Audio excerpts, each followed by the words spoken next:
All right. Well, we want to welcome everyone to our 31st episode that's live. It's our first live episode, and we'd like to welcome everyone. And we've got returning with us, Heather Carver. Heather, how you doing? Good, doing well, considering trying to keep it all together, but doing well. Thanks everyone for joining. Absolutely. You're returning, and for those who haven't heard the first time you joined us, tell us a little bit about what you're doing for a living and a little bit about your expertise. Sure. So I'm about to hit my 8th year at Rubicon Project. I've been working in ad tech for a long time now. When I first joined your podcast at that time, I think I had a 2-year-old son. I am literally day 4 back from maternity leave. I just had my second son. He was born in January. So have Congratulations. Congratulations. Thank you very much. So that's an update since the last time, and obviously, makes this topic of balancing work and home during this time of COVID more interesting, right? I've got whole lot going on with a newborn and a 3-year-old, and having to work from home. Yeah, and so Heather, I mean, obviously, like all of us are parents here, and everyone that is a parent and sort of managing through their professional life and home life. Everyone's got a different setup, and everyone's a little bit different, right? How are you managing that, right? With just returning to work, plus you have a newborn as well too. On top of that, right? You know, your company merged with another company, so throw that into the mix in terms of a reorg. You got a lot going on there. Yeah, exactly. I was going to mention that. So we're, just right now in starting to figure out that reorg plan. So week 1 back, really very, very busy and have a short time frame to get that done. So, it is difficult because there are people who don't have kids, right? There are people who have older kids who are out of the house. And so people want to jump on calls, quickly, have a lot of meetings. And so when you're trying to balance, having kids at home and 2 working parents, my husband works at Publicis and has a full-time job, and we're both on a lot of calls. So, it's a lot about communication and really managing schedules, having to block off time, and it really is that communication is key, and really cutting yourself some slack, figuring out, that's sort of what's working well, is just saying, look, I'm just not going to get it all done, and being okay with that, but also knowing, not to stress yourself out, that there are so many other people in my position that are in exactly the same boat, and realizing they can't get things done, and they can't parent well. Cut yourself some slack. It's okay if your kids watch a little bit more TV because you need to do that phone call. So I think those are the things that are working well in terms of trying to balance it, trying to stay positive, find the silver linings. I mean, I think my husband and I are both super lucky to be able to work from home, that we're healthy, that we're safe.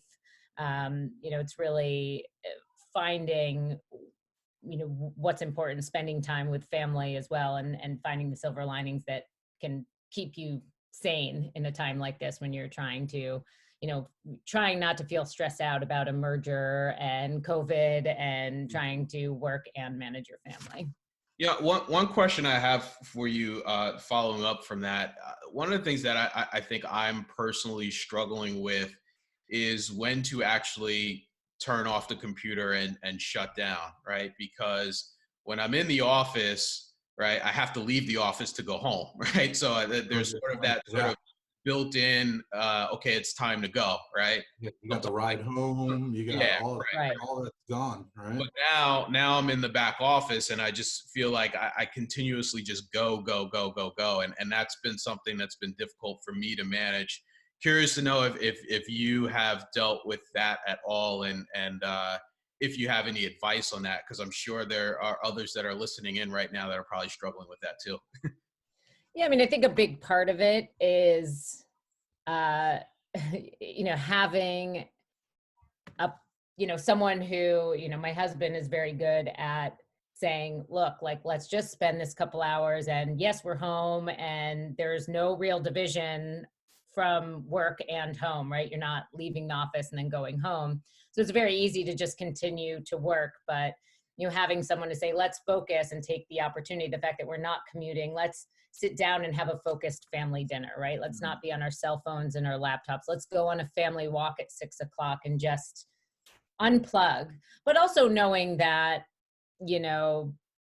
maybe later on at night we will plug back in, but finding that balance of, if you weren't able to get as much done at home during the day, especially if you're trying to play school teacher to your kids. Luckily, my oldest is only 3, so I'm not having to do the schooling, which I can't even imagine. You may have to plug back in, but also finding that balance of shutting off for a period of time to decompress and spend time with your significant other, with your kids. So I'd say that I'm the kind of person too, you have to know your personality. I'm the kind of person where I'm more of a zero inbox person. So it might stress me out more not to spend a couple hours at night just catching up and letting it snowball. So you have to listen to yourself too. And, other people are like, I need my full night's sleep and I can't stay up till midnight catching up. And that's okay. That's okay too. But it also needs to be okay if you're the kind of person that, might want to work. So I think it's a balance of figuring out, taking time, stepping away, whether it's having dinner, completely unplugging, being present, right?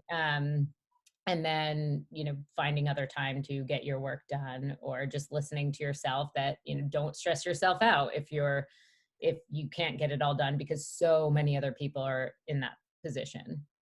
Like, cut yourself some slack. I've talked to a couple people on my team who have a really hard time, thinking, well, people are going to think I'm a slacker and I'm not getting stuff done. I'm like, that's absolutely not the case. At our company, we have a whole Slack channel dedicated to working parents. I mean, it's all out there in working media, what the new normal is. So I think people should just cut themselves some slack and realize people do understand. Well, first, that's really cool. And like, shouts to whoever created that Slack channel for, sort of the working families, that you just described. So that's great. That's tremendous, because that not a lot of companies, have done that. So that's really cool. And I'm just sort of struck, and I think it's really cool. Like, we've known each other for years now. And I've gotten emails back from Heather at 2 a.m., 1 a.m. because you are the zero inbox. Just so good at staying in touch, and I think some of that probably transfers on to some of your team and some of the folks that surround you and you work with. But that feeling you described, it's a real feeling. A couple of them, right? So it's like oh man, I wonder what other people's perception of just like what I'm doing sort of is, and then also, where Corell, you were describing too, just like how, all of a sudden you don't have the commute, you don't have the lunch meetings, right? So you're like super dialed in a different way now, because you don't have all that, so I was curious, Heather, about like some of the challenges that you've dealt with. Like, do you have a couple of specific examples? And they don't really have to just be work related too. Is it, like, what are some of the challenges with the kids and family that you sort of work through? Oh, challenges with a 3-year-old and a newborn. I can't think of any. Like, trying to work. I think a big challenge is there's guilt that sets in, where I'm like, I don't know, I think my child might be on hour 5 of TV today. And it's a real feeling. It's a real feeling, right? Yeah, and that's a challenge. You feel bad, like, am I neglecting my child, or my child's watching too much TV? And then a challenge of really trying to get it all done, right? Like, you need to make sure that your children are taken care of, but you also have important meetings to be on, and you have to make some tough decisions, right? Like, I'm just not going to be on that call. And yes, Rubicon has a lot of important things going on that I don't want to get left out of, but I also have these other responsibilities, and trying to figure out figure that out. And then also working with my husband to say, hey, I have this thing from 5 to 6 o'clock tonight. I kind of need to be around for that. So, can you just take care of the family situation? It's also the battle of whose work is more important, right? Like, or, hey, I have to catch up. I have a lot of stuff that I'm backlogged in, and I know, we probably I'm going to have to plug back in at 10 o'clock at night. And that's it used to just be like, who gets to pick what we're going to watch tonight? Now it's like, whose workload is more important? Who can respond back to the emails like first, right? Yeah, exactly. I think, other challenges are just like separate from work stuff. And I feel lucky we fared pretty well, but I think there was this one meme that was like, my husband and I are going to play this game of, oh, that's the way you're going to do things. Like the sponge goes here, not there, when you spend more time together. And so that's a challenge of like different ways that you want to do things, and you're spending who folds something like that? Like what? Like you fold your towels like that, or what is it? So it's like little things like that, and then trying to do work. And I'm sure many working parents on the phone have had many a Zoom meeting with their kids and their kids' classrooms, and that's all pretty chaotic. And trying to make sure, the teachers might have projects that you have to have done ahead of time for these Zoom meetings, and trying to get that done while trying to get your own work done. So those are definitely challenges, but again, something that's not really unique to me. So what about something kind of like new that you've learned from being at home? What's something new that you've learned over the course of being at home so much? Well, many meetings that could have been an email, right? As people say. No, I'm kidding. I actually feel like I'm in more meetings because people are craving that connection with people. I've learned the value of TikTok. Very amusing. Cool.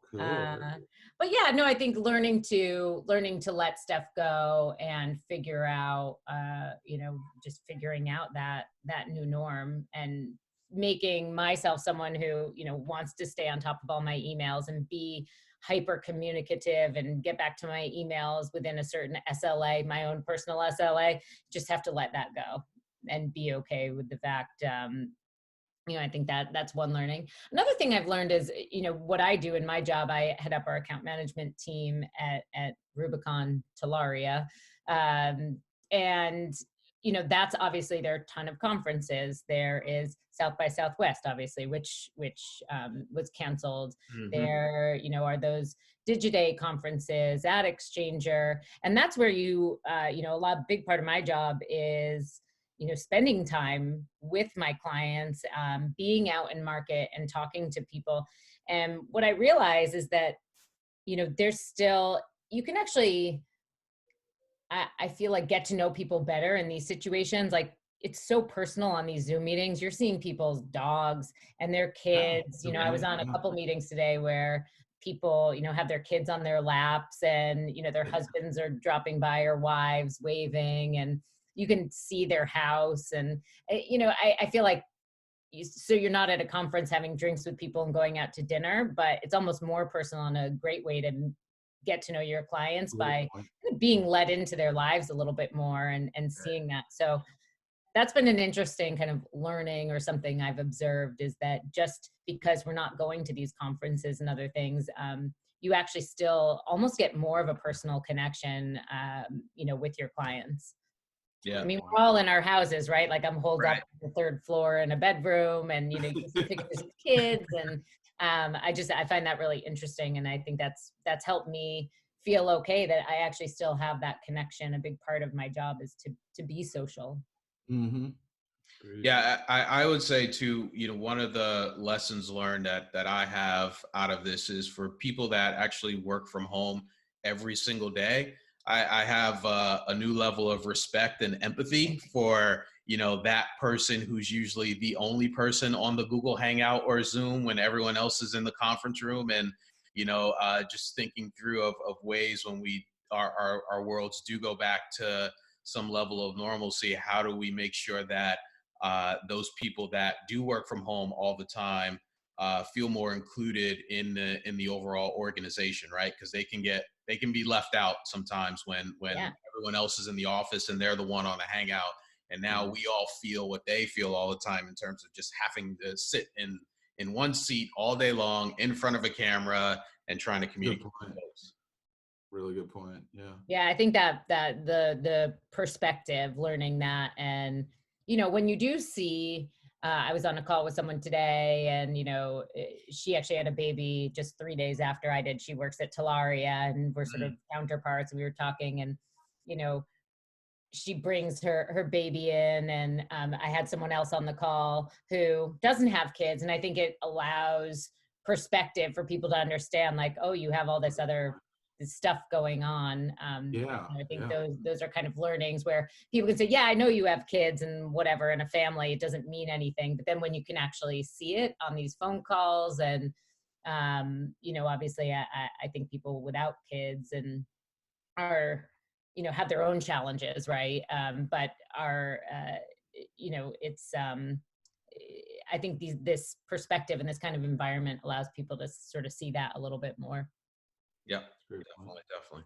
Want to ask you a little bit about health, specifically mental and physical, right?